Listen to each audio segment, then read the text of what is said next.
Hi Shan-Ting, right?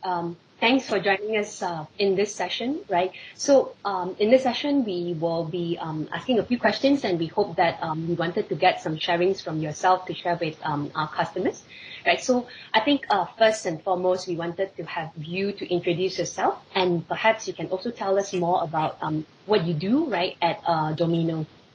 Okay. Good morning, everyone. My name is Shan-Ting. I am the Group CEO for Domino's Pizza here in Malaysia, Singapore, and Cambodia. So we run approximately almost 300 stores across the three markets, with around 4,000 to 5,000 staff at any particular time, dispersed within, around Malaysia, around Singapore, and in various parts of Cambodia.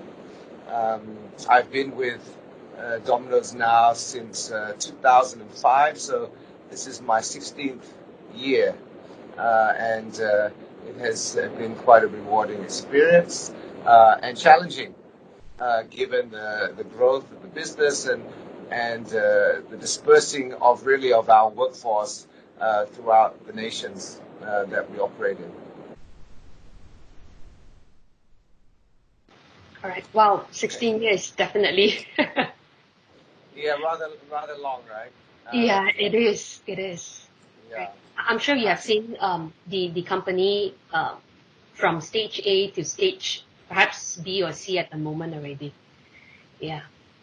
That's Second, right. yeah. Maybe the second point that we wanted to have you share with us, right, was basically what are some of the business challenges that you face specifically, or a bit more specific to your frontline or firstline workers in Domino? Sure. Okay. What's interesting for our business is that the 90% of our workforce is in the field. Of the 4,000 or 5,000 team members that we have, only 400, give or take 400 or 500, are in a office environment. The rest of our team are either in the field or in store. So the challenges as the business has grown is really to keep the alignment, the focus, the communication, ensuring that shared goals, shared vision is maintained throughout the business as people get further and further away from head office, and there are multiple layers that now come between a store management and the field management and the decisions and the direction that's made at headquarters. Obviously, when you're much smaller, it's a lot easier to maintain that. But as we've grown and as we have expanded into to other countries like Singapore and Cambodia, that has become a bigger and bigger challenge. The other part is obviously engagement, keeping our team engaged with what's going on, keeping them alert to the wins and the successes around the countries, what has been done, the great work that's happening in different parts, inspirational stories, things that can keep them buoyed up and enthusiastic about what we do each day. Because as you know, in retail, it can become a little bit repetitive and mundane at times. But each day we are serving different customers and are needing to continue to be enthusiastic and very focused on our vision of what we're looking to do and our purpose. The last one, I guess, is, especially in a dispersed environment, people development. And that also becomes tougher to bring people into classrooms, from all over the country, be that, let's say, Al-Star, to bring them down to KL. It's quite a journey, for JB or from Kelantan, etc. It's almost impossible. And so it becomes important for us to have a platform in which we're able to meet the needs of development, training, and any changes that we make in a way that's interactive that is time productive and efficient. And I think these are the things that we've encountered as we've moved larger and larger throughout the country, and as I said, into international countries too. So those are some of the key challenges that we're facing that we need solving for our frontliners within our business. Well, I'm sure that's really a big challenge, especially when you're crossing country, right? I guess that's where the challenge really is to make sure that how do you keep them or all of them actually updated with the change, right? Making sure that you have the information with them at their fingertips, right? And I think another piece that we are really, really interested is that now that you know that was the challenges, right? And how do you then, right, decide what solution to onboard with, right? Because I think we understand that you're working with Self-Driven, one of the partners that is helping you, right, to onboard into this solution that helps you to make sure that you close the gap of the employee engagement side for your frontline workers. Right. Perhaps we need your help to share a bit more with us. Sure. I think the big business challenge has been, I think for all businesses, especially that are very human resource centric, is about productivity and efficiency, and the ease at which and the effectiveness of which communication and action can be taken in a dispersed environment. I joke often that human resource cost is the only cost that you can't bring down. Every year, people want to be paid more. They want to earn more. They don't want to earn less. You're not cutting wages. The wages go up every year, and naturally, cost goes up with the same number of people. So the big question is, how can we use technology to make our team more efficient, more productive, so that we can potentially pay people more because we don't need to keep adding on additional people for the work. And I think one of the areas that we identified really was, and it came to us probably about a year ago, that we play Chinese whispers, that game a lot within our business, because you have all these hierarchy, of management, then down to the store, where really we were looking at a situation where a lot of messages were being passed through the hierarchy, and by the time it gets to the people that really matter, it's somewhat altered, not on purpose, but just naturally, as you can imagine when you play that game, Chinese whispers. And we felt the other thing was that emails, which was the old way of communication, I think we've all gotten used to not reading emails. I think you can go into anybody's email inbox and find hundreds, if not thousands, of unread emails. And it's become a situation where we sort of gloss over things, and emails are no longer as important as they were at the beginning, where you read every single one because you just get so many. And so we felt that there needed to be a better way of communicating to our team, more direct, and that the sort of information that flows through should be catered to the individual, rather than it's just a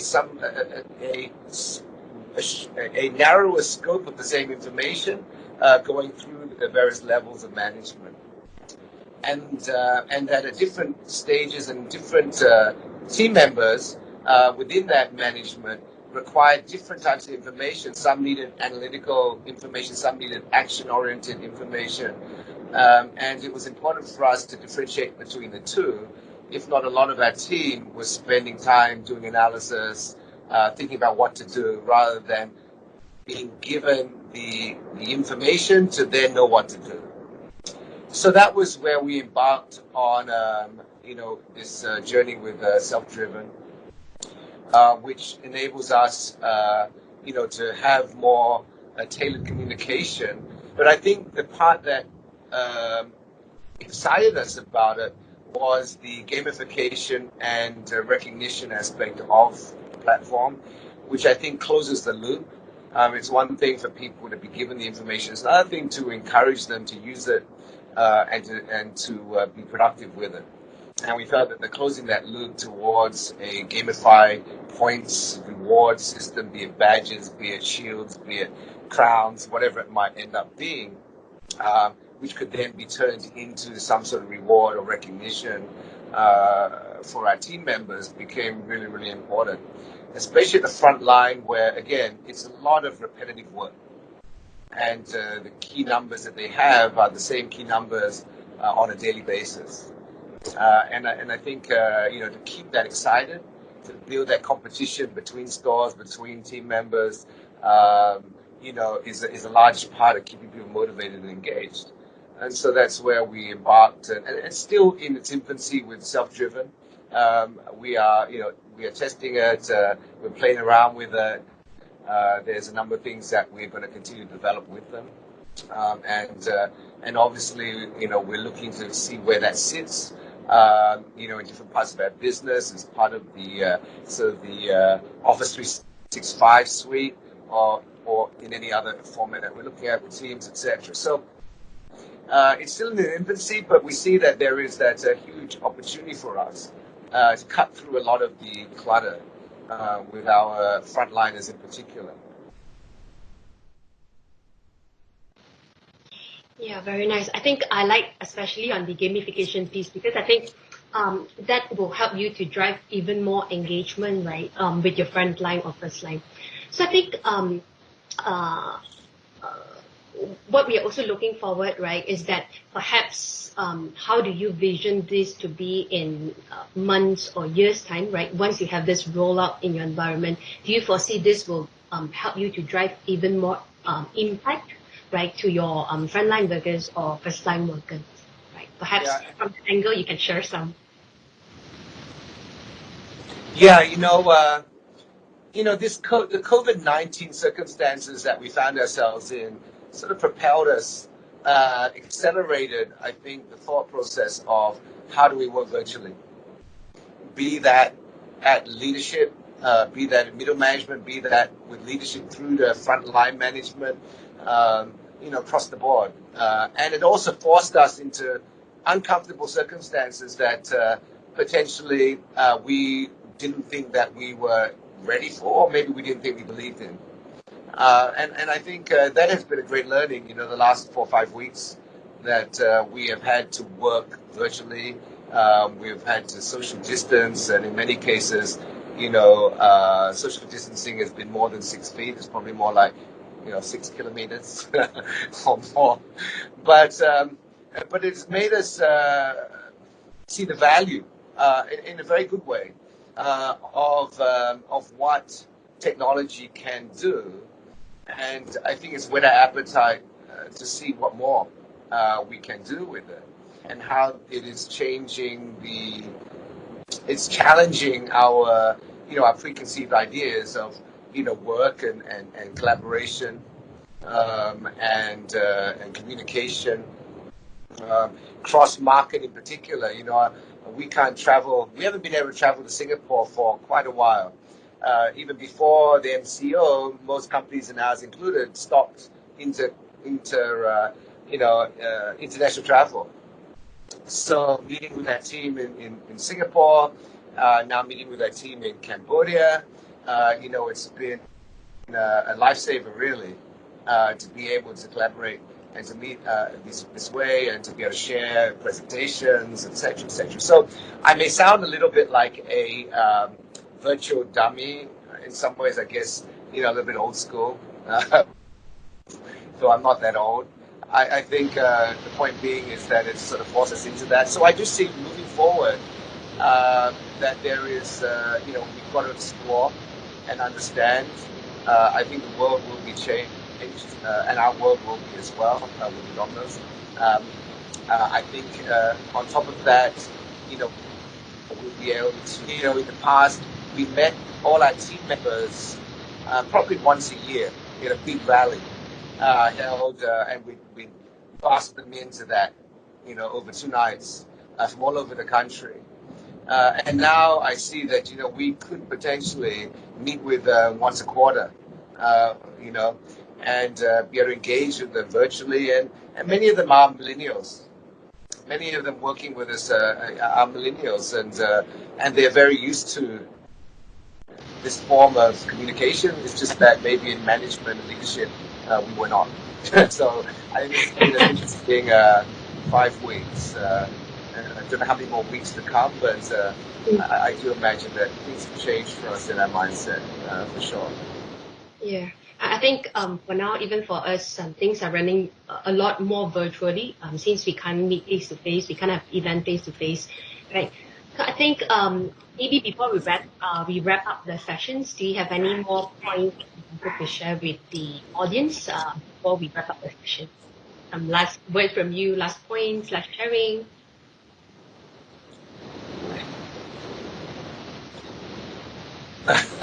You know, all you know, it's I think it's a challenge for all leadership now throughout globally to try and envisage what the new world will look like.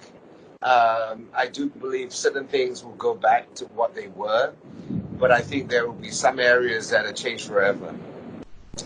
And I think it's where, you know, as leaders, you know, it's so important for us to keep that finger on the pulse, to be, you know, mindful and not be scared of change, but to embrace it and to see how it can benefit, and maybe have our windows opened to things that we didn't see before, but that now become so important. So I you know, I don't have any real words of wisdom, because I'm also asking myself the same questions. You know, what is going to be different?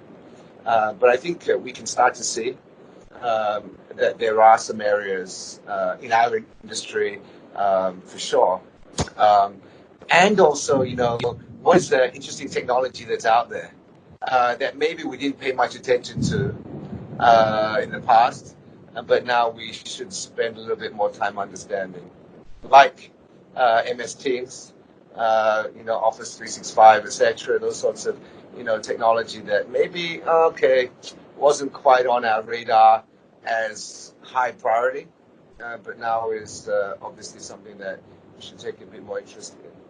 So I think that's really it. Nice. So I think in a way, it also helps us to see how agile we are, right? Or how adaptive we are to this situation, right? I think we all know that this is something that we never expect it will happen, but yet it happened. And it's sort of like testing everyone to see, hey, how ready you guys are, right? To implement something on the go, right? So I think I just want to take this opportunity to thank Shan-Ting, yourself again, right, for sharing all your great stories. I think it's very wonderful. Thanks for sharing all the points that you have, your learnings, and we are looking forward to the vision that you have mentioned earlier, right? And we will continue the partnership and journey here with you.